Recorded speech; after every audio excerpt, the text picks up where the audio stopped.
Live from the Washington, D.C. area, it's the Inside Scoop. All the news that our viewers want to know. Now, here's the host. Welcome to Inside Scoop. I'm your host, Catherine Reed, and tonight we are talking with Mike Murphy. He is the Chief of Staff for the Committee for a Responsible Federal Budget, which is nonprofit and nonpartisan. Thank you so much for being here, Mike. Thank you, Catherine, for having me. So I have to give credit where credit is due. I actually heard you give a presentation this past fall for the City of Fairfax Rotary Club. Was very impressed with the presentation, and I understand, looking at your Facebook page, that you actually do go out to Rotary clubs, although I know you don't have a huge staff. But, tell us a little bit about, first of all, your background, and then the genesis of the Committee for a Responsible Federal Budget. Well, thank you, Catherine, so much for having me on. And I'm often asked, how did you get into federal budget policy issues? It's not because I share an affinity for big and scary numbers and statistics, which we'll probably get into some of those. It's more about these bigger questions, right? About, I believe that a nation's budget really should be a statement about our country's values. What are your country's priorities? What are you investing in? What kind of country are you leaving to future generations? Our kids. These are the big questions that draw me to work on federal budget issues. And so for the last 5 years or so, I've been honored and privileged to work for an organization called the Committee for a Responsible Federal Budget, which is a mouthful. It really is. Yeah, it is. And our organization is, like you said, it's a nonprofit, a nonpartisan organization based in Washington. And our mission is to educate the public and policymakers about issues that have a significant federal budget impact, with a primary goal and objective of trying to advocate for fiscally responsible policymaking in Washington. We have a distinguished leadership and board of directors that is bipartisan.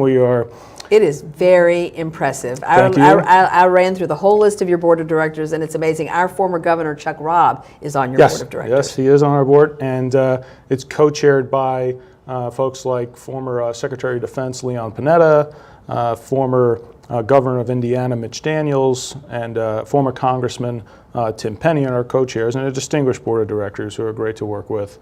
And we try to achieve our objectives through a variety of activities. We educate the public by issuing a ton of reports and analyses and presentations about the state of our budget, the state of our deficit and debt problems, and trying to generate reports about potential solutions. We work with members of Congress and do legislative outreach and work with their staffs on developing fiscally responsible policy ideas. We work with the media to try and get our message out through traditional and social media. And we engage a network of supporters, including through what we call our campaign to fix the debt. I heard about the Fix the Debt campaign because that came up on LinkedIn a lot, Fix the Debt. Okay, good. And which is shorter and easier to remember than this very long name of your nonprofit committee. People can get it, like Fix the Debt. I know what that means. Right, campaign to fix the debt. It's much shorter and to the point. But we engage a network of supporters through the campaign to fix the debt in all 50 states, hundreds of thousands of supporters, to try and advocate and advance fiscally responsible policymaking in Washington. A tireless task these days, but we're fighting a good fight, and that's why I really appreciate you having me on tonight. Well, I think the numbers are so large that people feel truly disconnected from the conversation, and especially when you start talking about budgets. But actually, if you think about your own family budget, there are just certain realities in your own life, the way you use credit, the way you have to pay interest on credit, whether you have savings or you're borrowing against future earnings. We all make those decisions in our family, in our personal lives every single day. So when we look at the national budget, when we look at the federal deficit, we have to understand that the numbers are huge, but the principles, a lot of them are the same. That's exactly right. And families have to make decisions, businesses, about their own budgets all the time. They have to, like you just said, they have to determine what are our priorities, right? What can we spend on this month? What can we not? We have to make tough choices.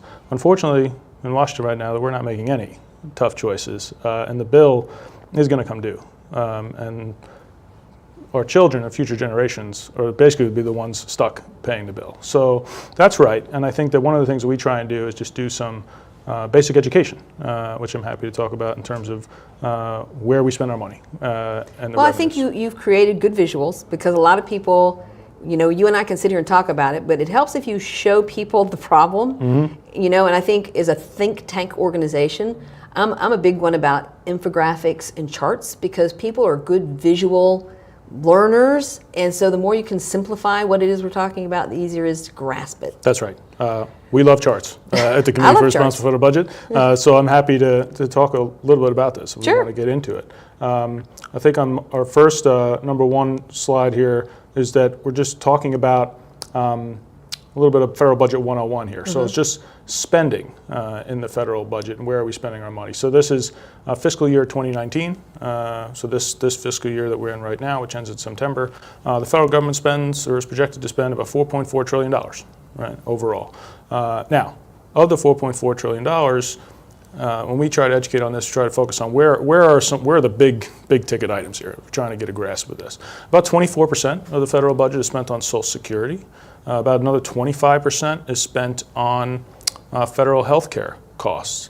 About 15% is spent on defense, and then another 14 or so percent is spent on what's called non-defense discretionary spending, which is actually where federal education spending is, federal transportation spending, federal spending on research and development.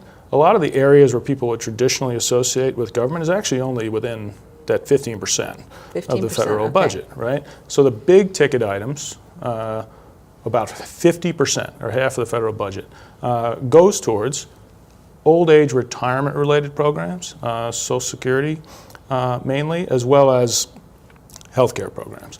The other thing that I think is important from a broader perspective in terms of understanding the federal budget is, generally speaking, the federal budget spending is broken down into two big categories. When Congress is working on the budget process for a given year, there's two big categories of spending they're thinking about.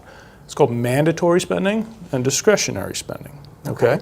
Now, mandatory spending is basically spending that's automatic, right? And so you have certain eligibility criteria, you have formulas that are set in law that if you're eligible for a certain type of benefit or payment, it's paid and it's automatic, and it just happens each year.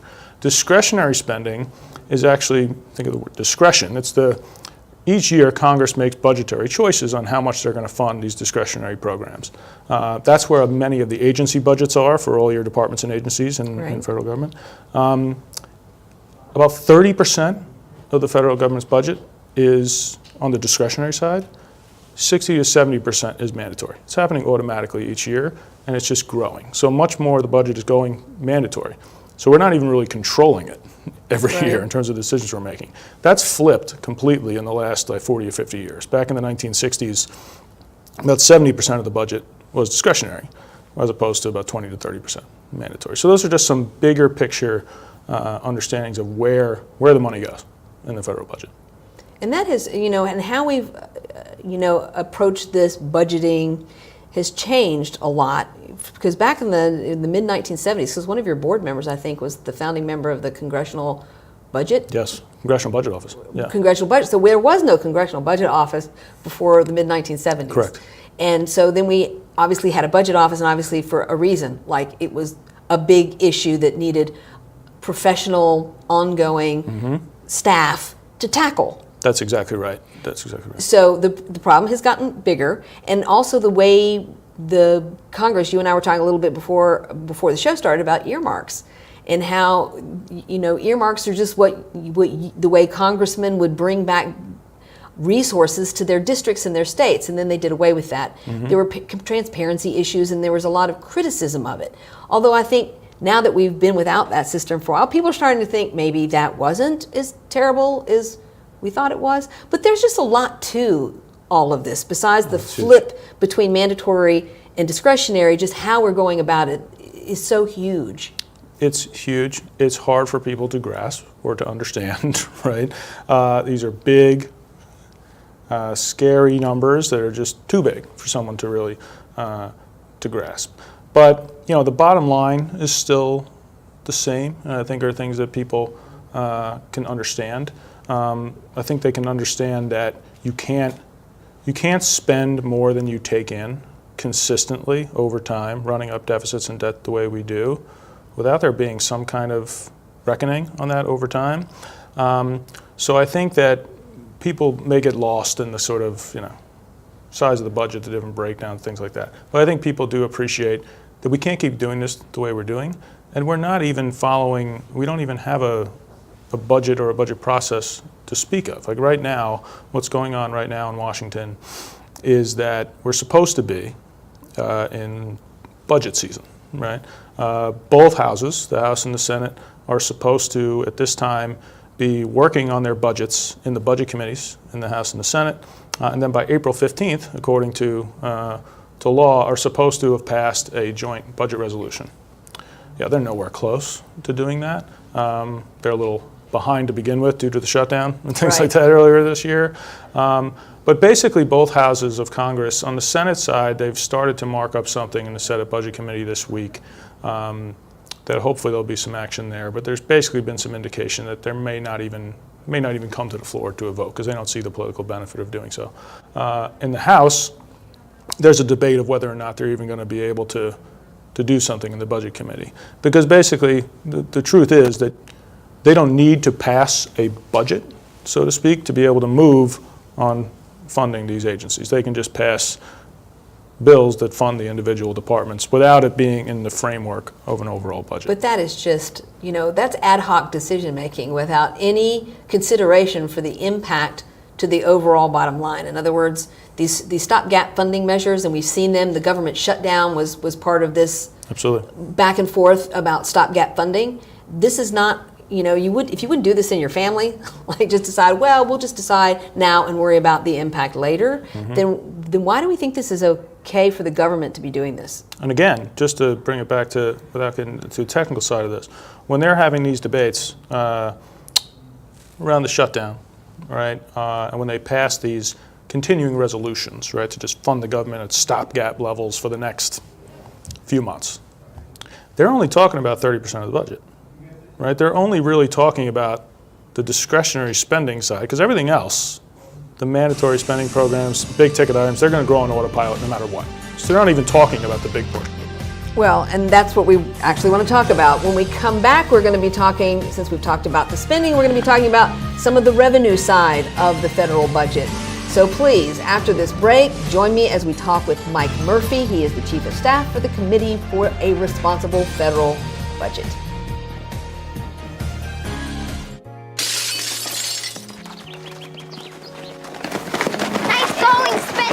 I can't believe we broke Old Man Hennessy's window. Correction, dude.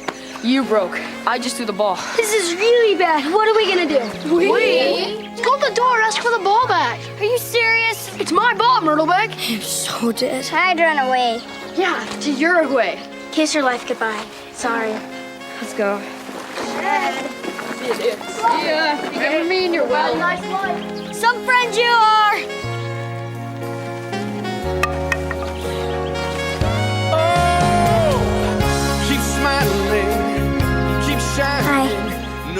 Hi. Tell him it was an accident. And we can fix the window. Come on. I'll come with you. Loyalty. Pass it on. You go first. A message from the Foundation for a Better Life. One day these rats were playing in the woods. Wanted some matches and that's no good. Listen to smoke before you give it a try. Only you. Don't play with matches. Don't play with fire. Cause there's nothing very funny about treetop life. Nothing very nice. Homeless minds. So if a gorgeous force is what you desire, don't play with matches. Don't play with fire. Only you can prevent wildfires. Fire.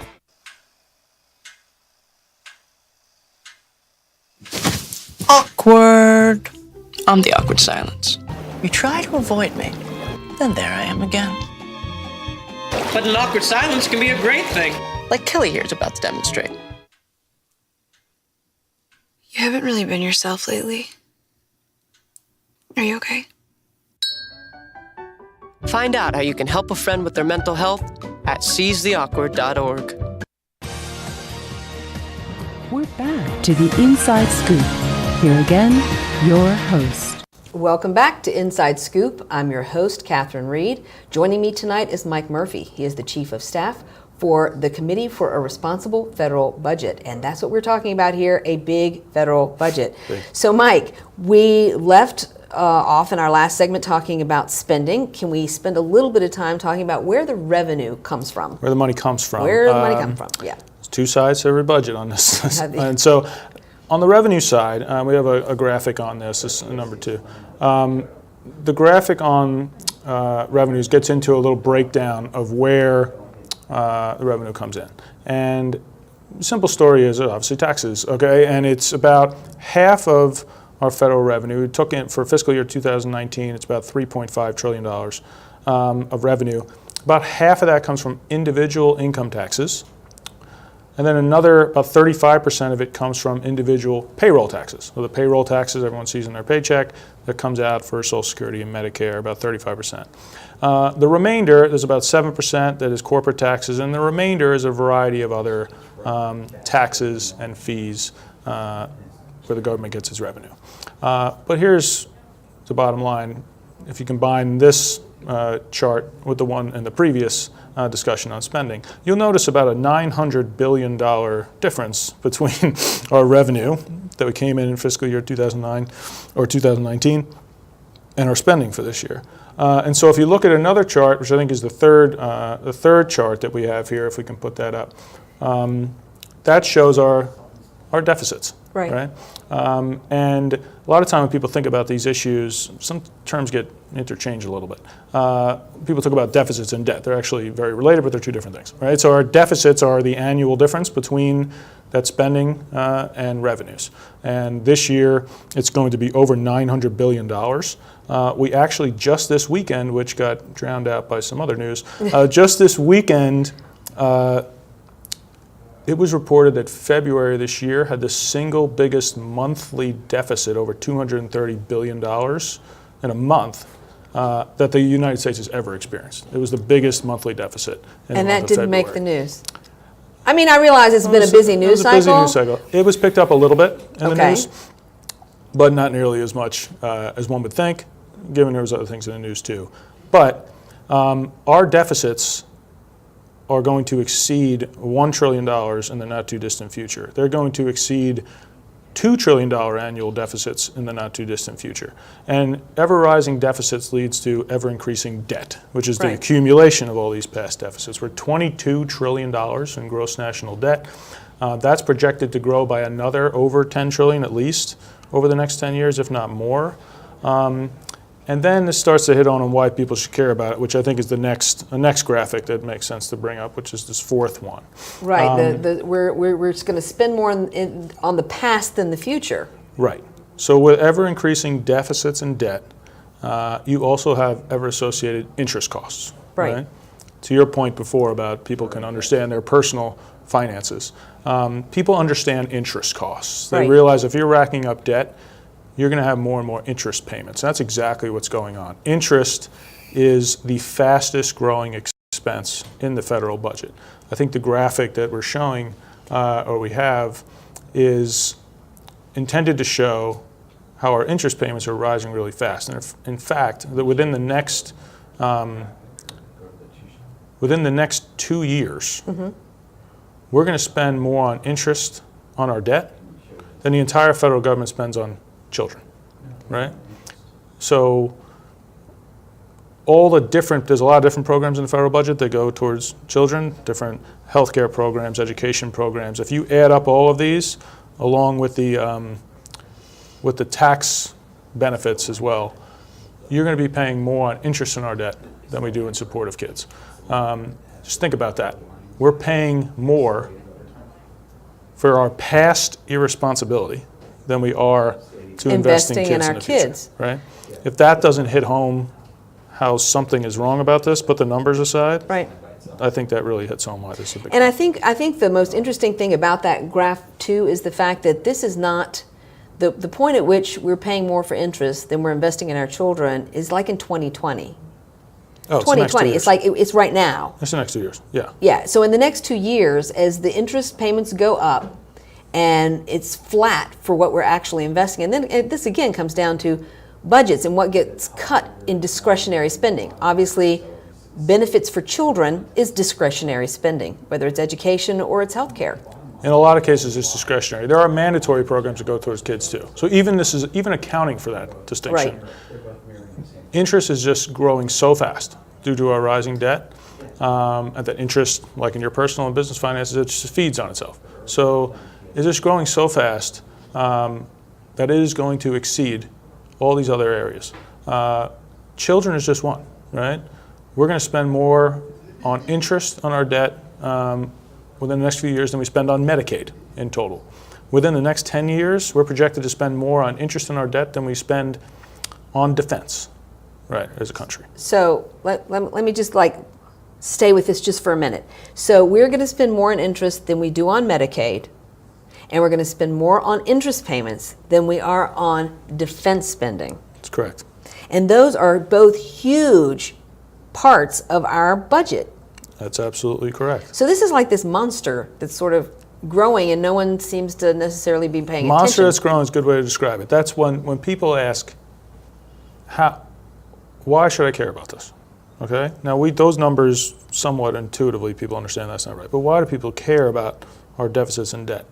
I would tend to describe it in three big buckets, right? There are economic reasons to care about this, right? But they're not the type of reasons that you're going to see like on the headlines of the newspapers. But there are economic reasons. Economists that study this are in general agreement that the more public debt that you have, it crowds out private investment in the economy. So all other things being equal, more and more debt is going to slow growth over time, slow wages. So an individual's wages would be lower than they otherwise would have been if we were fiscally responsible. Higher public debt leads to higher interest rates in the economy at large. So it can lead to, higher public debt can result in higher interest rates that trickle down to an individual's finances. Could be higher interest rates for borrowing for a car, for a house. There are other economic reasons in terms of, which gets to the points that we were talking about a little bit on interest, is that at a federal budgetary level, the more that you're spending on interest on your debt, you are constrained in your ability to spend in other areas that might be pro-growth and pro-economic growth that you want to spend on. So there are an array of economic issues, which is one. Second is security, right? So there are a variety of reasons why being fiscally responsible is not smart when it comes to your overall security as a country. Number one gets to the point that we were kind of making before in terms of the more and more you spend on interest payments, you're spending more on interest than you'll spend on defense in the next 10 years, right? So you're limiting your ability, right, when you are racking up so much to service your debt that you're constraining ourselves to be able to invest in those areas that are from a national security perspective. Or you might be limiting yourself in what we call fiscal space. So if you want to borrow for a big national emergency or foreign conflict, well, if you're already at historically high debt levels, that's much, much harder to do. And lastly, on the security front, a good chunk of the amount that we borrow comes from overseas. So we're borrowing money from China and other places from overseas, some from Japan and other foreign countries. I think it's about half borrowing is from overseas, which is not inherently a bad thing. But those interest payments, in large part, are going overseas. And then at some point, you could imagine scenarios where there'd be geopolitical conflict, issues. Right, and they're holding our note, and they're holding the bank note. Right, so security is another big bucket. And then third bucket I put as the moral bucket, right?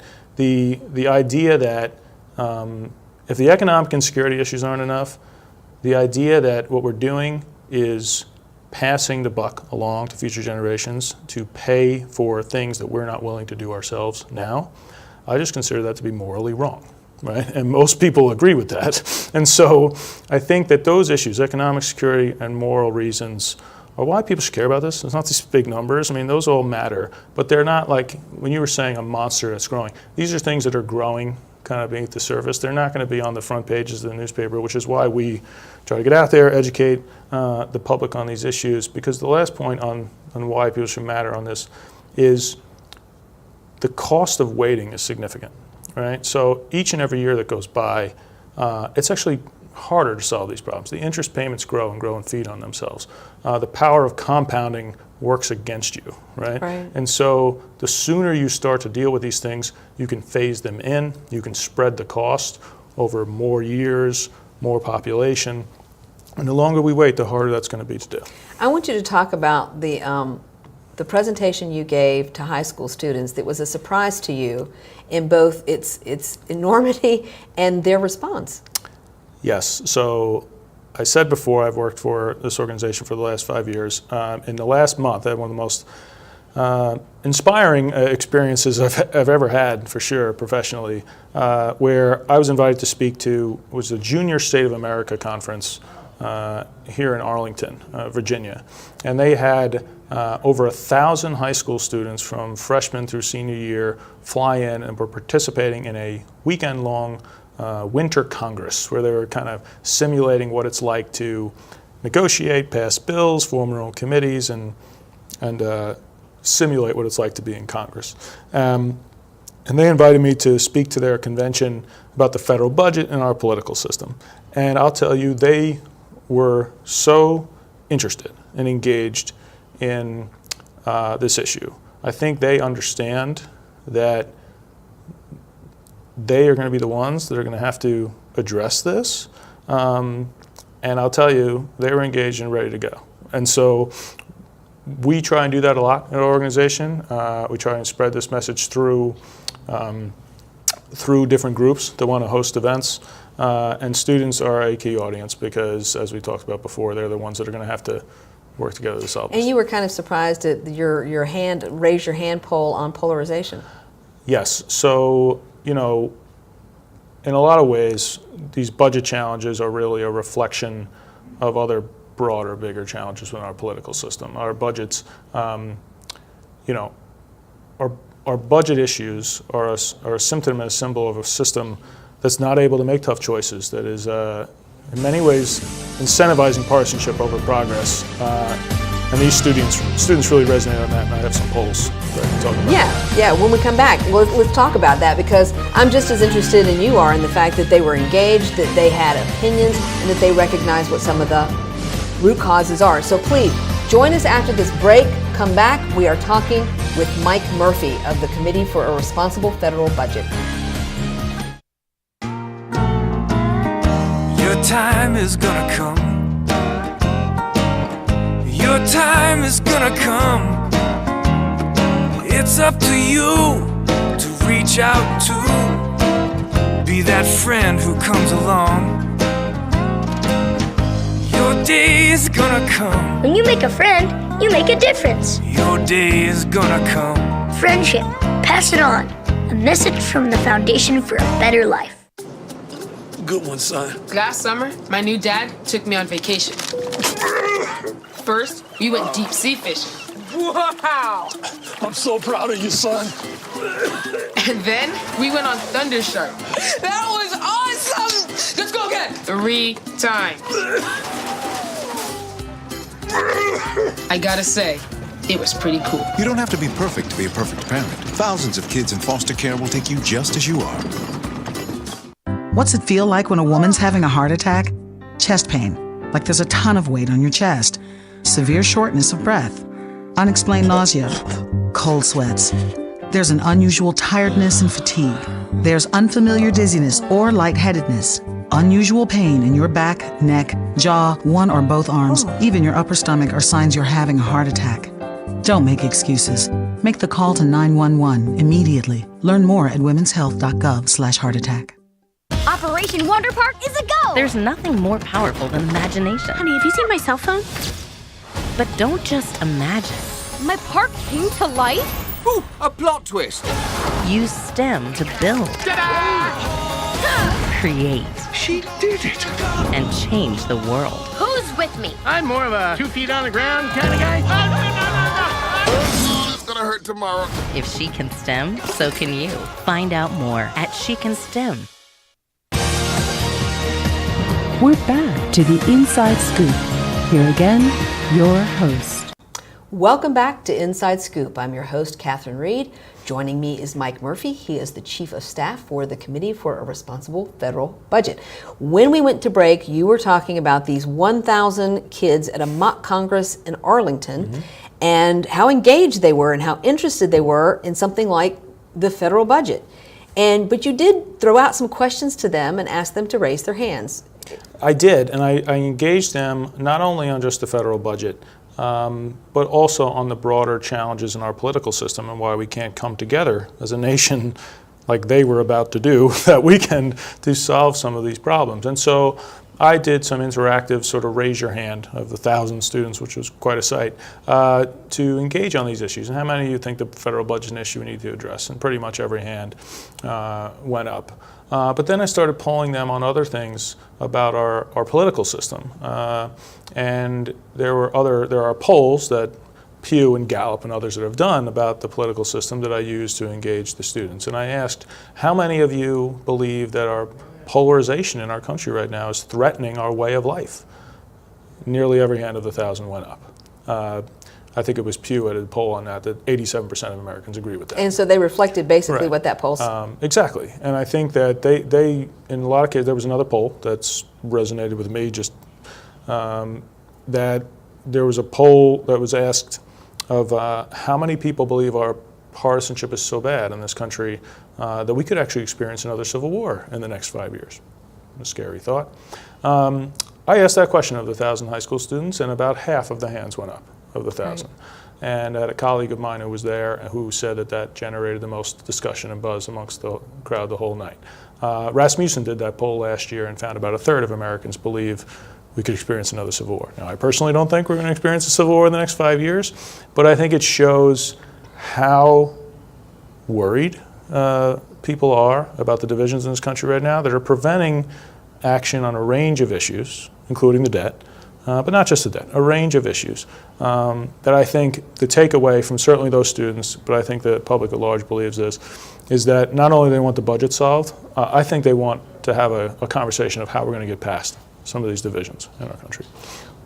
Well, it looks like we have a question from Amy in Falls Church, and she's asking about the different generations, the boomers, the Xers, the millennials, and Generation Z, and how the different sizes of these generations are going to impact the federal budget over time. Yeah, so that's a good question. I'm happy to talk about that. We have some graphics, I think, that get to this. I think here's the thing when it comes to the generational differences and what impact that's having on the federal budget. I had a colleague of mine that I used to work with on these issues who said, it's the new 4-letter word that's coming to Washington, math. Okay. Math. So, oh my goodness. Okay. Okay. Because that's basically what this is, and we have a slide. I believe it's. We do. It's a slide on the aging population. Right. And so aging of the population. Because here's the issue. For a variety of reasons, we have a population that is aging. To look at in the graphic that we're showing now, back around 1950, shortly after Social Security was created, you had about 16 people working, paying into taxes into the federal government for every one person retired and receiving benefits. Over time, due to the baby boom generation, combined with some lower birth rates in the country, has led to an aging population. The baby boomers have just started retiring in the last 10 years or so. The ratio went down to 5 to 1 in 1960, to 3 to 1 in 2012. It's going to go to 2 to 1 in 2035. So 2 people working for everyone that's paying in. Now, the aging issue of our population is really one of the core issues that's feeding into these federal budget challenges over the long term. When you're looking at what's causing or contributing to our federal budget problems, yes, it's a spending exceeding revenues, but there really are two big stories going on here. In the immediate term, our federal budget problems are driven by a lot by irresponsible activities that Congress has done recently. So this year's deficit, we've done some analysis that 60% of the deficit this year is actually due to irresponsible legislation in the last couple of years, tax cuts that were unpaid for, a big spending bill that was unpaid for. So we've been making the situation worse. So in the near term, Congress has been making it a lot worse. Over the long term, the big problems are that you have an aging population, you have healthcare costs that are growing significantly, which is related to the aging population, but also due to just healthcare costs rising faster than the economy. And that results in the fact that over the next 10 years, 87% of the spending growth in the federal budget is due to three things: healthcare, Social Security, and interest on the debt. 87% of spending growth is those three things. That's okay? huge. So that is in large part due to math, right? It's basically, you have an aging population, more benefits you're going to have to pay out. And when you don't have revenue that's keeping pace with those automatic spending growth due to an aging population healthcare costs, you're just ever increasing debt if you don't adjust those programs. So that's what's going on. And the generational question is key to this, because it really is an aging population that's driving a lot of the spending. Well, that's, and again, we've had a drop in the birth rate in the last 2 years. I don't know that that's been on people's radar, but overall in the United States, the birth rate has dropped for the first time since they've been measuring it, and I think that was 1910. So you've got the boomers. Millennials are also called the echo boomers because they're a very large population, but they're not necessarily paying the kind of money into the system just based on their earnings even. Right. So we've got a caller. Mr. Simmons from Fairfax Station is calling. Are you on the line, Mr. Simmons? Yes, I am. Well, thank you for calling. What is your question? My question is, over the last 30 years, how much of federal revenue was paid by the payroll tax that is collected and that is targeted for Social Security and Medicare, but instead was used to pay for other government expenses? So when we, earlier in the show, when we brought up slide number 2. A slide on revenues, I think what your caller's getting into is a couple of different things, actually. One is that he's asking about how much of the payroll taxes the revenue. So about 35% of the federal budget. I don't know what the total is over that time 30 frame, years. but on average, that's how much on a year-to-year basis of the federal government's budget is being taken in by the payroll tax. Now, what I think the caller is getting to, though, is that it's thought that money is supposed to be going into.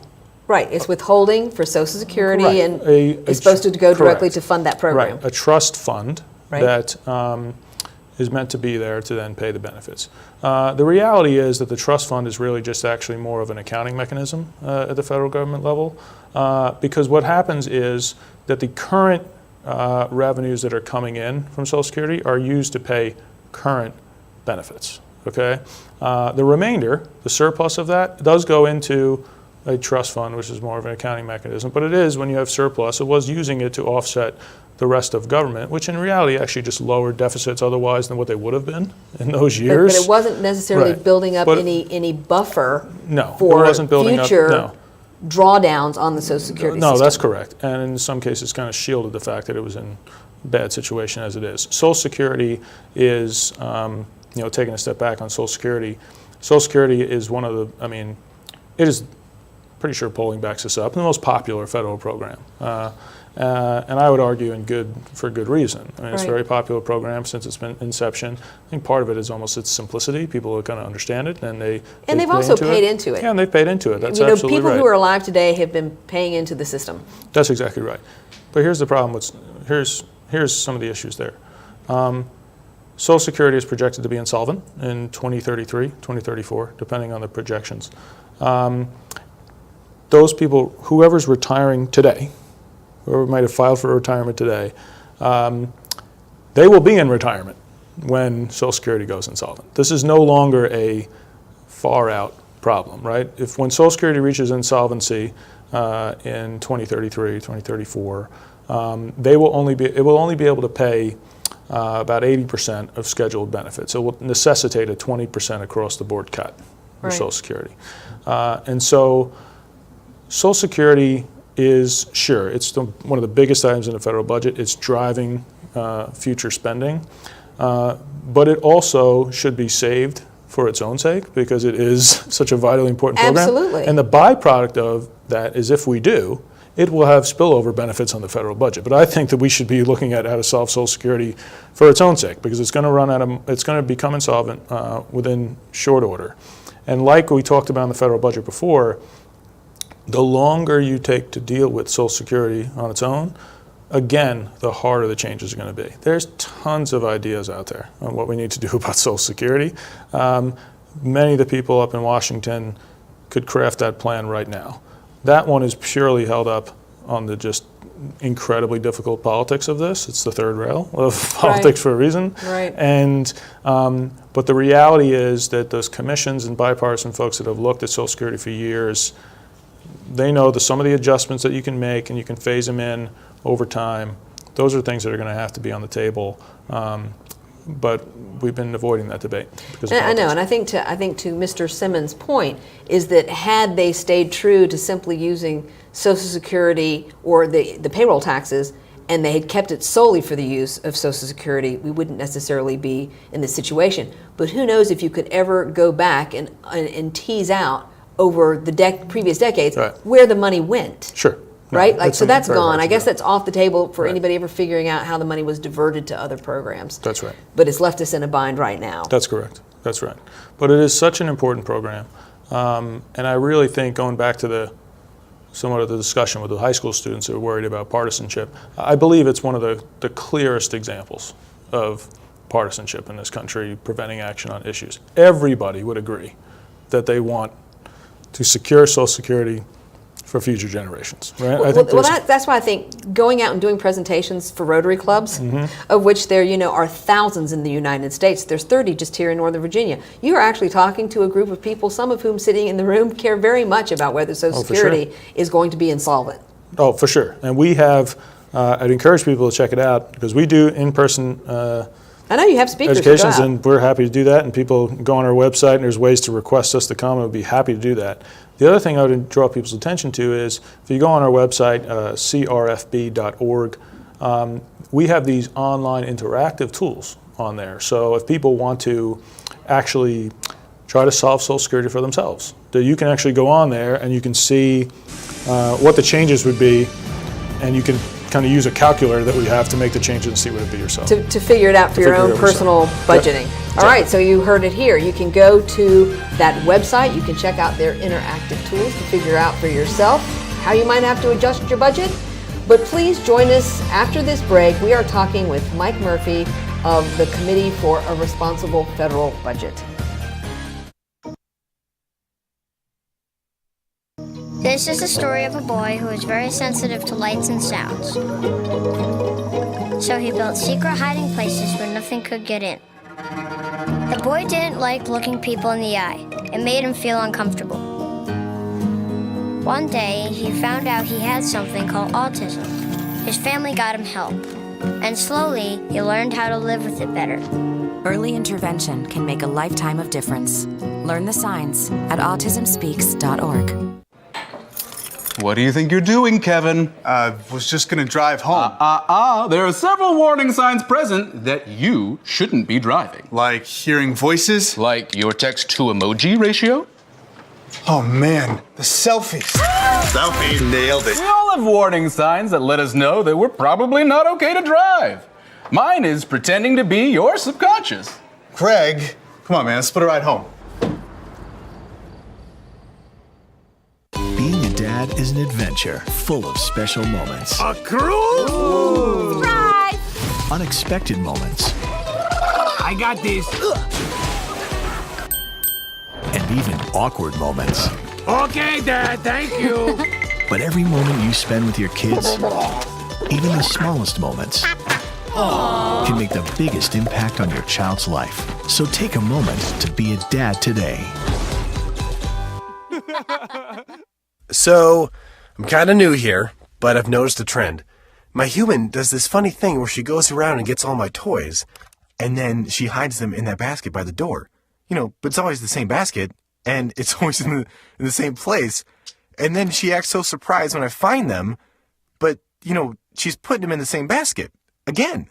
It's like, hello, that's where you put it last time. You were the worst at hide and go seek.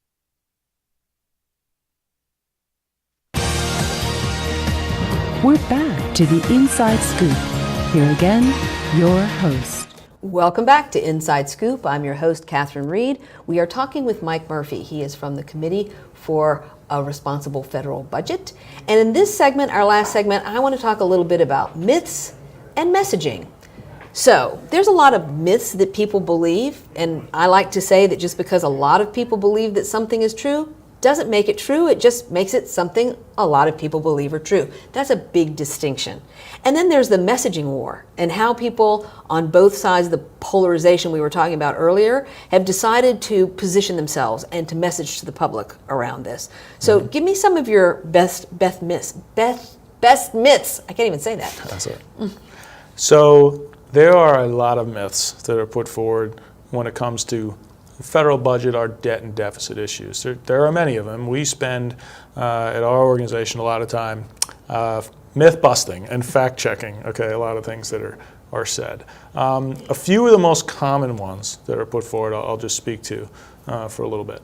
One of the more common myths that is perpetuated more so these days a little bit is actually debt doesn't matter. Like we can actually borrow without consequences. Some of the more theoretical arguments associated with that are things being put forward right now. It's called modern monetary theory, which we won't get into a lot. But a lot of it is conceptually the idea that because we print our own money, we can just print more our money, and that's okay.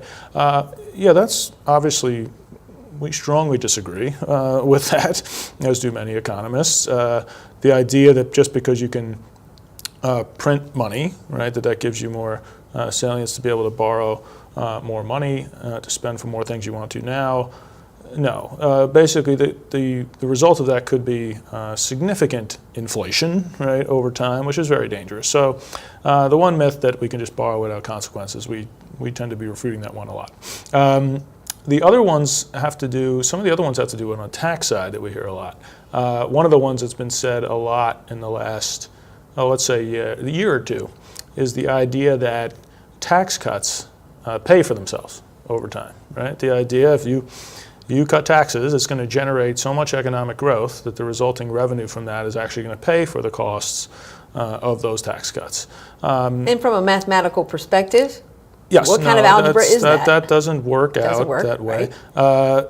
Historically, when you analyze past tax cuts, it's never worked out that way. And surprise, the recent tax cuts now are not working out that way either. The tax cuts that were passed in 2017 were partly sold by those advancing them that they would pay for themselves over time. The economic data coming out right now is pretty clear that that is not the case. And a lot of people are feeling this personally. I mean, this is the end of March. People are suddenly filing their taxes now. Sure. Right? And they're discovering that they owe money. Not enough was withheld. They didn't understand the itemizations, the standard deduction going up. There's a lot of confusion. There was confusion here during the legislative session. People couldn't even file their taxes in Virginia until Virginia decided how they were going to restructure the state tax system to I mean, people are sort of feeling the pinch personally right at this moment. Yes. Well, so I think we were talking about this before the show. I, like everybody else, loves a tax cut, right? I actually guess I was one of those lucky ones that I might have done the withholding right and ended up getting a little bit of refund this year. But a lot of people, like you said, were surprised with they didn't do the withholdings right. It was very complicated, and they're starting to feel the brunt of that this year. But the federal government's feeling the brunt of it as well. It was sold as the idea that these things were going to pay for themselves with more revenues. And we cut taxes and lowered our revenues at a time when we were already $22 trillion in debt. Okay? So the myth that these tax cuts pay for themselves is flat out not true. And that one has been perpetuated a lot and is one that we consistently try to fight against. Another tax one that is often put forward is that there's an idea that we can solve our budget problems by just taxing the wealthy in our country. Taxing the 1%. Taxing the 1%. And again, when you run the numbers on that, you can tax the wealthy at an over 100% tax rate, 1%. You're not going to solve our budget problems, okay? Now, again, that is not to say that we shouldn't be evaluating our tax code and figuring out distributionally how we can get potentially wealthier populations to pay but it's more. not the whole answer. It's not the whole answer. We actually have a caller from our Arlington, Kathy from Arlington. Are you there, Kathy? Yes, I am. Hi, hello. Oh, thank you for calling. What is your question? My question is, what is an appropriate debt level for our country, and what has it been historically? Great question. It's a good question. So Thank you. Thank you, Kathy, for that. So it's actually something I don't think we talked about earlier in terms of debt levels, right? So what I mean by that is, so a lot of people when they think of our national debt, they're looking at the $22 trillion national debt, the one they hear on the news sometimes, or the big clock that's up in New York City somewhere. Most economists, when they're evaluating our debt levels, are actually looking at our level as it pertains to how much public debt do we have relative to our economy as a percentage. Similar to when individuals are trying to evaluate mortgages or apply for mortgages, you're looking at how much debt do you have relative to your income. It's about how much resources you have to, in many ways, service the debt. So from an economists tend to look at how much debt you have relative to your economy. That's the level. Right now, we're at about 78% is our debt level compared to our economy. Historically, it's been about half that over the last 50 or so years. So less than 50%. Yeah, it's been about 35 to 40% has been the historical average. It jumped up significantly during the Great Recession when we were borrowing to prevent a depression. But because of the spending growth that we were talking about earlier, it is projected to grow to 100% of the economy in about 10 years or so, depending on the projections. And it's going to go past the record high that we ever had, which was about 106% back at the peak of World War II. We're going to go past that probably within the next 15 years. So our levels are historically high, about double the historical average, but they're projected to grow to historically high levels that we've never seen Unless before. something happens, unless something happens. Level off. And look, that's the point that whenever we go and give those talks, they're not exactly the most uplifting talks, right? We're talking about some. They're very sobering talks. Yes, they're very sobering talks. But the fact is that this can be solved. Okay, when groups like us, on our website, you'll see a lot of different options. You'll see a lot of different ideas. We don't have like the perfect plan that we go out there and say. There is no magic bullet for this. No, there's no magic bullet. It's not like the United States can win the lottery. No. Oh, look, we can pay off all the debt. Right. There's no silver bullet on this. But a lot of groups, a lot of members of Congress in the past, they've been developing different plans on this. And depending on your ideology, the plans might look a little bit differently. But basically, they're going to have to address a few different things if they're gonna add up, right? And the kind of framework and the way that kind of we talk about it in terms of approaching this as plans is a few different things. First is a basic principle, which is when you're in a hole, stop digging. Stop digging. So basically, the principle that members of Congress, candidates on the campaign trail, including the presidential election, should be adhering to this principle and putting forward when they want to do something new, they should pay for it. Right, and so first part is stop digging. Adhere to the pay-as-you-go principle. Right. Number two is you're going to have to look at what are those big ticket items in the budget because you have to go where the money is. Right. And so healthcare spending is one of the biggest areas of the budget. It's also rife with some of the most partisan debate out there on those issues. But you're going to have a debate about how we're going to address rising healthcare costs in the economy as a whole. Businesses, individuals, state and local governments are dealing with high healthcare costs. So looking at the healthcare programs and figuring out how we're going to deal with those, and there are a lot of policy ideas out there, and simplistic messaging regarding whether to repeal and replace the Affordable Care Act, all the way to the other side of the spectrum of needing Medicare for all, really don't get to a more middle ground conversation about where are there areas for bipartisan agreement on reining in healthcare costs. But these are solvable problems. None of this is like we just can't fix it. I mean, whether you think you can or you think you can't, you're right. And so these are solvable problems, but people have to come to the table who are committed to solving them. They have to come committed to solving them, and there has to be a level of trust between those coming to negotiate that when they reach deals on tough decisions, that they're not going to walk out of that room and have the people negotiating with come and attack them for doing something politically hard. So right now, the political system, as we were talking about before, is not exactly set up to negotiate these types of agreements.